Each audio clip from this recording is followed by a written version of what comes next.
শুক্রবার জুম্মার নামাজের পর বেগম খালেদা জিয়ার রুহের মাগফিরাত কামনায় দোয়া মাহফিল অনুষ্ঠিত।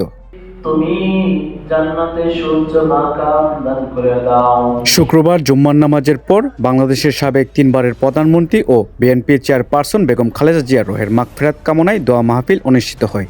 এ সময় তার পরিবারের সকল সদস্যের সুস্থ ও দীর্ঘায়ু কল্যাণ কামনা করে দোয়া করা হয়।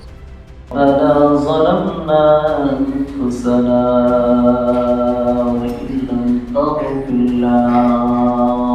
এছাড়াও হবিগঞ্জ ৪ আসনের দানের শীষের কাণ্ডারি বিএনপি মনোনীত প্রার্থী মোহাম্মদ ফয়সাল সাহেবের জন্য বিশেষ দোয়া করা হয়, যাতে তিনি সুস্থতার সঙ্গে নির্বাচন সম্পন্ন করতে পারেন।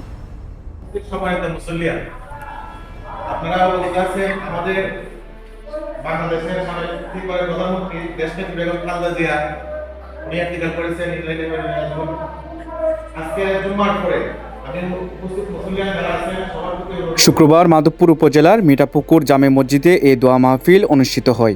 মাধবপুর উপজেলা স্বেচ্ছাসেবক দলের প্রথম আহ্বায়ক মোহাম্মদ আল আমিন ইসলামের উদ্যোগে এই আয়োজিত অনুষ্ঠানে স্থানীয় মুসল্লি ও দলীয় নেতাকর্মী উপস্থিত ছিলেন। সর্বশেষে দোয়া ও মোনাজাতে পরিচালনা করেন হযরত মাওলানা মোহাম্মদ আলী হোসেন। হবিগঞ্জ জেলা মাধবপুর, মোহাম্মদ আলী, প্রিয় টিভি।